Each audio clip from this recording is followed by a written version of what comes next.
because vitamin A is not a vitamin. Changed my mind, and I've got some information here, but looking for people to ask me questions who are curious, want to understand the nature of vitamin A toxicity. Do you think it's controversial? No. It's not controversial, but my thing is, if you think vitamin A is not a vitamin A, then why put vitamin A in it? That might not be A. No, I mean, like, why put vitamin A? I should have put quotations on it. Something like that. Vitamin. Yeah, why term it as a vitamin if you don't think it's a vitamin? You have a Sharpie to fix it for me? Or if you're ready, you just saddle the reins and have a conversation. It's fun. I'm not gonna attack you. I won't bite. The thing is, like, when I know that I don't know much about vitamins, otherwise I would have done it. Well, you're at the right place. You're at the right place. I think Anup can give No, it a I have try. no idea about the No, vitamin. you're an engineer. Though. Come on, Yeah, man. yeah. I'm an engineer, but I'm not a medical person. So He's You're a very good person. Mineral engineer. Come on. yeah, I'm not. I'm a construction engineer. So I have no idea about the vitamin. So, construction engineer, what do you do? So what is the source of I just vitamin? work as a cashier. Nice. Yeah. Nice. He is a pharmacist. Yeah, he He might should have go. it, yeah, he should We are like putting him in the place, Yeah. He's a pharmacist. Oh, it's fun. It's worth having a discussion on it with everyone, right? Everyone. These are things just that wanna get some we knowledge. as a public. I don't want to make any argument, but I want to hear your point on why you think vitamin A is not a vitamin. So that's why. I'm Nathaniel. My name is Sanjeev. Nice meeting you. Yeah, nice to meet you too. So, like I said, the premise is I believe that vitamin A is not a vitamin because I believe that it functions more like a hormone, has signaling effects. It's not a cofactor for any enzymes in the human body, but it's similar to vitamin D and how it affects hormones and how it interacts with cholesterol. So right when you stand under the sun, UV goes through your epidermis, and your body starts to generate vitamin D from cholesterol. And so that's protective because vitamin D is like a sunscreen, right? But then that vitamin D also complexes with vitamin A. It's like through the RXR, and then vitamin D's receptor is VDR. And so they complex together, and then that makes it safe. And so when we don't get a lot of sunlight, vitamin A can actually become toxic and reach toxic levels in the liver. And part of the reason why I'm raising awareness for this is because, as you'll see here on this page,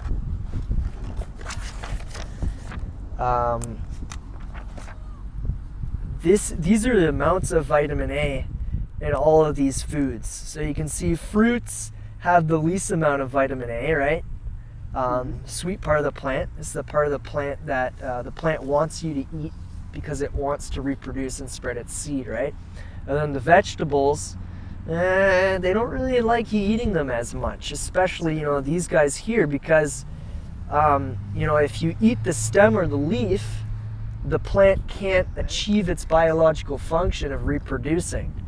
And so I believe that vitamin A, while it might be useful to stimulate and adjuvate certain processes in the body, I believe it's a primary plant defense chemical to prevent animals from overeating and extinguishing them. And they're found mostly in the skin of the plants as well. Okay, so my question for you is, what do you think is the primary work of a vitamin? What should anything be considered as a vitamin? What should it do? So the original description, I think back in the late 1800s, was a vital amine. Mm-hmm. So derived from ammonia, Mm-hmm. and vital for processes in the body. Mm-hmm. So it kind of loosely fits the category, but when they first discovered vitamins, it wasn't necessarily they created the title, but then the title never evolved to suit the vitamins. But I think the more important factor here is the lack of education from the establishment on how much we're actually getting just by accident. And in Mr. Logan Paul, I don't know if Logan Paul knows that he's involved with a ploy to extinguish humanity by putting 600 micrograms of vitamin A in his prime drink here. That's 67% of the RDA for vitamin A in one drink. Yeah. Think like people are eating like 3 meals a day. They're having different sports drinks. Maybe they put on a retinol cream that has vitamin A inside it, or they get a spoonful of cod liver oil or something like this. We're already like 5 times over the RDA just in one day. And your liver, as you grow up, you only have so much space to fill the cells, saturate the cells in your liver and kidneys with vitamin A, right? So it can very quickly accumulate. You still didn't answer my question. What should some chemicals do in our body for it to be considered as a vitamin? Well, it should fulfill the purpose as a cofactor for an enzyme. So take, for example, magnesium, how it's involved with ATP, and it complexes with ATP. That's like our energy molecule in our body. And you've got molybdenum, it's a cofactor for sulfite oxidase. It helps us metabolize sulfur. And so, some of these minerals, like magnesium it's a cofactor for 3,000 different enzymes in the body, whereas vitamin A is a cofactor for 0. That doesn't mean that, vitamin A is useless, but it does mean that it's more in a term of a hormone. It helps adjuvate and stimulate cells to do things, but it's not a direct cofactor for its function.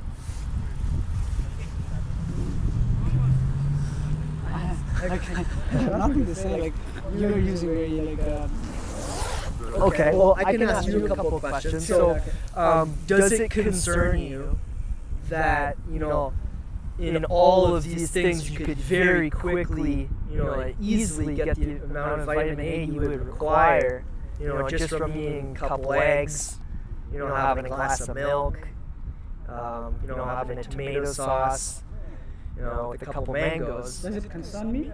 Does it concern you that it's already really easy to get your daily amount of vitamin A, but then they're adding all of this to the milk, and they even add extra vitamin A to the milk.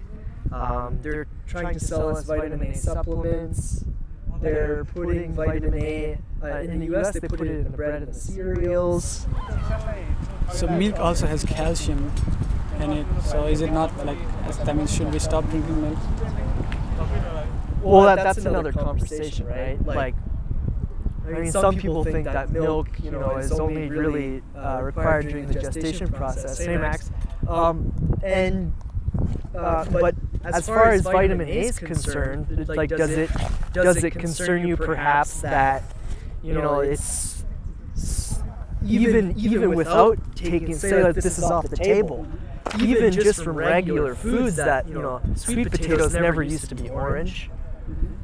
Even the Japanese sweet potato with a whiter flesh has a lot less vitamin A. But these potatoes are hybridized to contain more carotenoids. And even carrots, most carrots used to be white. They used to have zero vitamin A. Carrots used to be white? Yeah, most of them. In the early 1900s. And then we hybridized them because they found out that, the color was, helping to sell them. So just as a means to sell more carrots. And so, but in a sneaky way, gradually, over time. Why do you think they're doing this? I don't know why necessarily they're doing this. It could be a little bit of incompetence, and there could be some people in the higher ups that might have nefarious motives.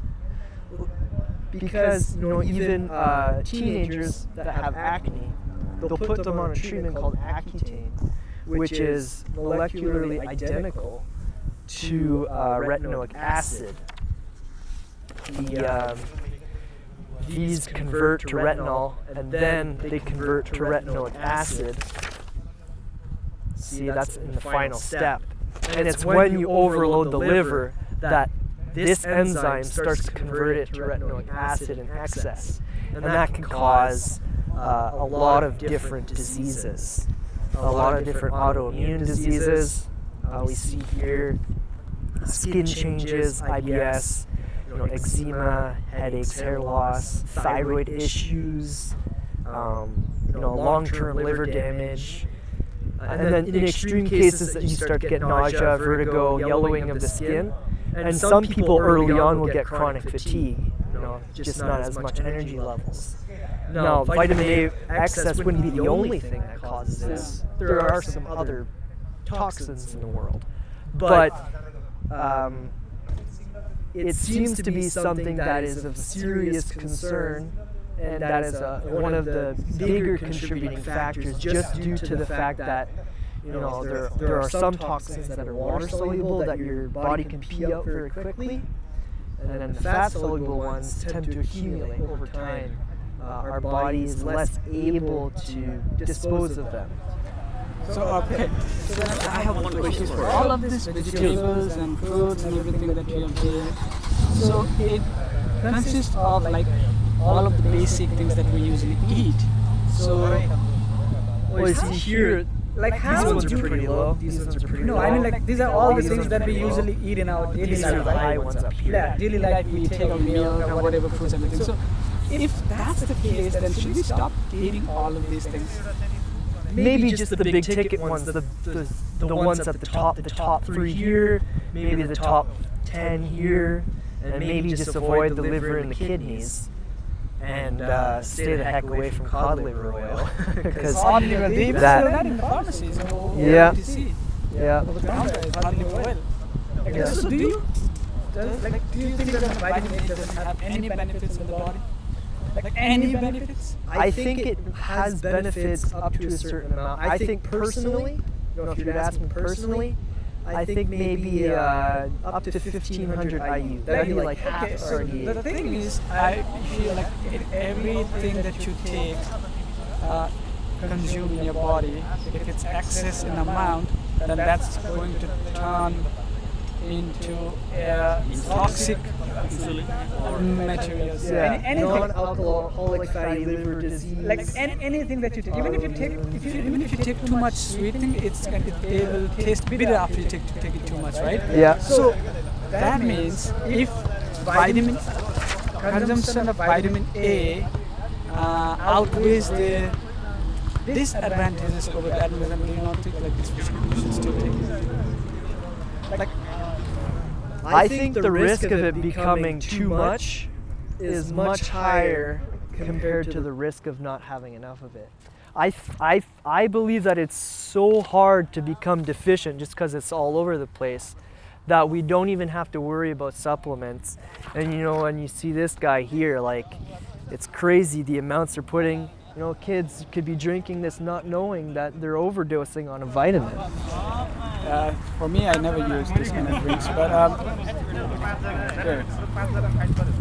I mean, like, that's still like 600 micrograms. A sweet potato, like I said, like 20,000. Bodybuilders, like people go to the gym, they think that sweet potato actually does good for them. Like it's a good source of nutrients. Yeah, if you're moving a lot, if you're getting out in the sun, and you're highly active, and there's perhaps a possibility that it won't accumulate in you. Okay, But there's a lot of people who are just eating sweet potato who aren't bodybuilders, but I think that to be a bodybuilder, you don't necessarily need that much vitamin not just A. bodybuilder. I mean, say people who usually go to the gym. If somebody wants to bulk up, I think you can bulk up with the white potato too, right? no, but you can. But people are still using sweet potatoes to bulk up too. So that's my question. Like, why? I think there's a hormonal effect. It's like, I can take testosterone. Again, I can be a bodybuilder and like totally like jack up my hormones, but I could wreck my cardiovascular system at the same time. This is why during COVID we saw some bodybuilders who got some nasty blood clots after COVID, Testosterone, and I mean, they died. It's a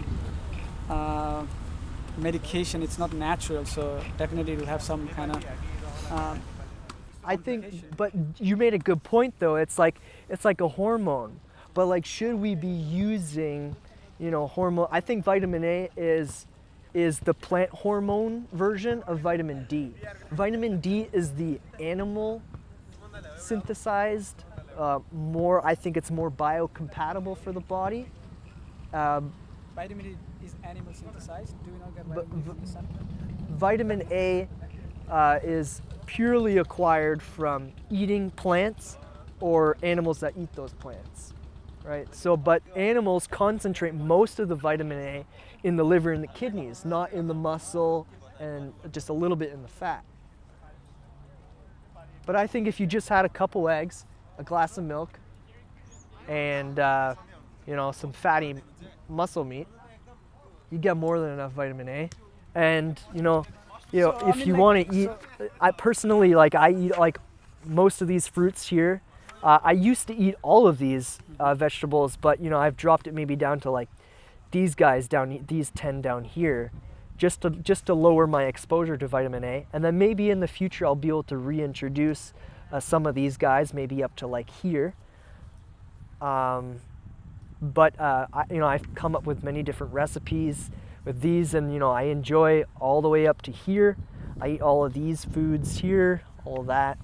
So what if we just take all these foods, but then avoid those kind of things? Do you not think that's going to be okay? Yeah, everyone might find they might draw their line somewhere else, but that's just me personally. Some people might just, I'll just eat a white potato instead of this guy. I might eat less of this, but I might just wipe the top 3, and that's not really, you're not really restricting much from your diet at that point. You're just taking out the top 3. What should be the average vitamin A content in our body? Like how much is like? It's really hard to measure. Some people, they'll measure the blood. Like if you can measure the amount of vitamin A that you have in this body, then like what percentage of vitamin A is needed in our body to function?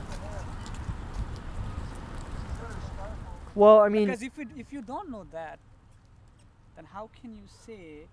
Well, the current establishment has set it at 3,000 IUs, which is 900 micrograms. See, this is measured in micrograms. So, this here. So anything that's above 900 micrograms, that's going to be toxic to our body? Yeah, the current medical establishment already declares that above 900 micrograms is not good. The medical authority, whoever did that, thinks that vitamin A content in our body should not be more than 900 micrograms, then why they still use the term vitamin for vitamin A? Why is it not just like let's say use hormone A?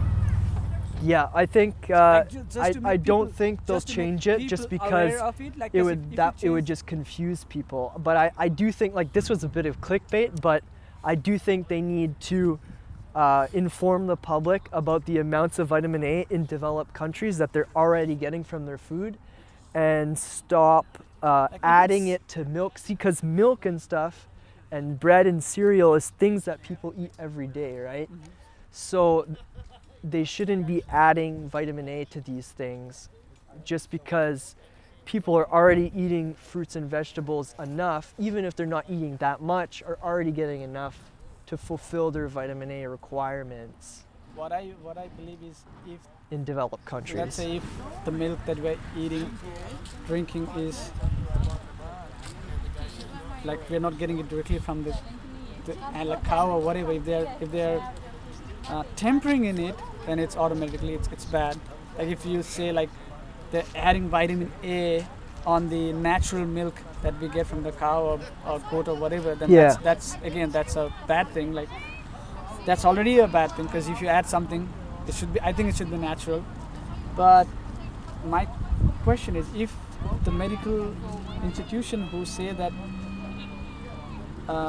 vitamin A is not a vitamin, then just change the term so that people are aware about it, and then Well, I think that they just need to stop putting vitamin A, like kind of like you said, they need to stop putting it in foods that, you know, milk already has vitamin A in it. So I don't know why they're adding more to it, right? Like, and then also adding it to like sports drinks and all of these things that people are drinking. It just doesn't make sense because, you know, no one. It's really hard to become deficient in vitamin A just based on like the amounts we're seeing here. That I don't think there should be any concern. Do you think in future people will be more dependent on vitamin A? Like dependent as in like an addiction?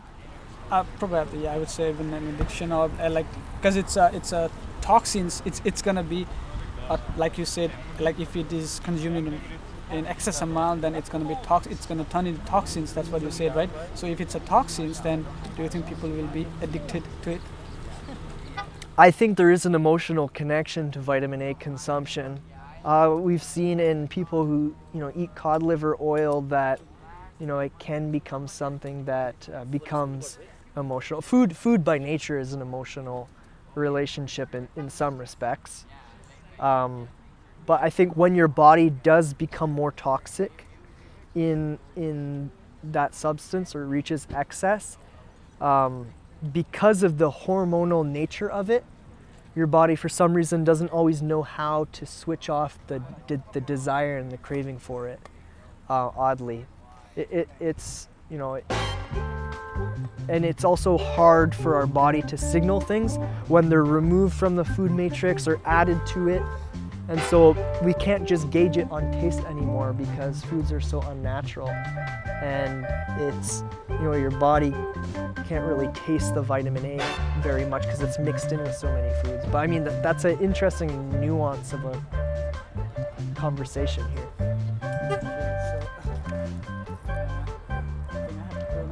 Yeah, no, thanks. Like, I want to know why just vitamin A. There are other things, like why you move into vitamins A. There are like other things in the society that's happening. There are opiate crises happening all over. Why not talk about those things?